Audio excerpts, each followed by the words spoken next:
Assalamualaikum warahmatullahi wabarakatuh.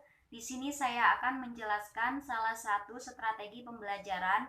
Saya mengambil contoh yaitu pendekatan SET atau Science, Environment, Technology, and Society. Nah, jadi apa sih pendekatan SET ini? Nah, jadi pendekatan SET ini merupakan salah satu pendekatan terpadu yang melibatkan unsur sains, teknologi, dan masyarakat. Nah, secara umum pendekatan SET ini memiliki tujuan yaitu untuk membantu peserta didik mengetahui perkembangan dari sains, pengaruh lingkungan, teknologi, dan masyarakat secara timbal balik. Nah, kemudian sintak dari model pendekatan SET itu seperti apa sih? Nah, jadi sintak dari model pendekatan SET ini terdiri dari beberapa, yaitu yang pertama tahap invitasi, yang kedua tahap eksplorasi, yang ketiga tahap solusi, yang keempat tahap aplikasi, dan yang kelima tahap pemantapan konsep. Nah, di sini saya akan menjelaskan satu persatu, yaitu pada sintak dari pendekatan SET ini. Yang pertama yaitu tahap invitasi. Nah, jadi di sini peserta didik akan diberikan masalah dari tenaga pendidik. Nah, di mana pendidik akan memberikan masalah yang bersifat faktual yang terjadi di lingkungan sekitar. Nah, kemudian dari permasalahan yang diberikan tersebut, maka peserta didik akan terangsang bagaimana sih cara untuk mengatasi atau solusi dari permasalahan yang diberikan tadi. Nah, kemudian tahap selanjutnya yaitu pada tahap eksplorasi. Nah, pada tahap eksplorasi ini peserta didik diberikan suatu tugas secara individu ataupun secara kelompok untuk mengeksplor seperti apa sih permasalahan yang sedang terjadi di lingkungan masyarakat yang sedang booming dibicarakan ataupun yang sedang terjadi.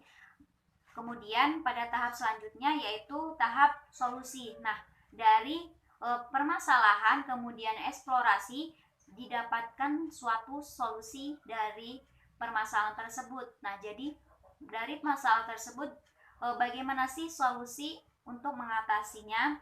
Nah, di sini peserta didik secara mandiri tanpa bantuan dari pendidiknya. Kemudian pada tahap aplikasi. Nah, pada tahap aplikasi ini peserta didik diberi kesempatan untuk menggunakan konsep yang diperoleh tadi. Nah, jadi dari permasalahan yang didapat tadi kemudian mendapatkan solusi untuk mengatasi permasalahan tersebut. Kemudian peserta didik mengaplikasikan.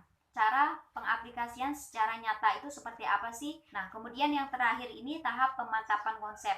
Di mana tahap pemantapan konsep ini pendidik memberikan umpan balik dari pengetahuan terhadap konsep yang diperoleh dari peserta didik. Nah, dari permasalahan tadi mendapatkan solusi dan mengaplikasikannya. Kemudian pendidik di sini menjelaskan ulang. Nah, demikian tadi sintak dari pendekatan SET, yaitu yang pertama tahap invitasi, yang kedua tahap eksplorasi, yang ketiga tahap solusi, yang keempat tahap aplikasi, dan yang terakhir itu tahap pemantapan konsep. Selanjutnya kelebihan dan kekurangan dari pendekatan SET. Yang pertama kelebihan dari pendekatan SET. Nah, jadi kelebihan dari pendekatan SET ini terdiri dari beberapa. Yang pertama yaitu mencakup konsep, fakta, generalisasi.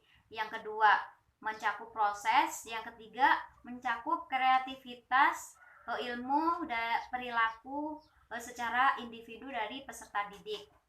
Kemudian yang keempat mencakup sikap. Yang kelima cenderung untuk ikut melaksanakan tindakan nyata. Selanjutnya kekurangan dari pendekatan SET. Nah, jadi kekurangan dari pendekatan SET ini terdiri dari beberapa. Yang pertama, bahwasanya dalam pembelajarannya menggunakan suatu model SET atau Science, Environment, Technology, and Society, di mana hal ini membutuhkan waktu yang cukup lama. Kemudian yang kedua, bagi pendidik tidak mudah untuk mencari suatu masalah yang sedang terjadi atau masalah yang bersifat aktual. Nah, kemudian pendidik perlu menguasai materi yang terkait. Nah, dengan konsep dan proses sains yang dikaji selama dalam proses pembelajaran. Nah, demikianlah tadi pemaparan dari saya mengenai strategi pembelajaran, yaitu pendekatan SET.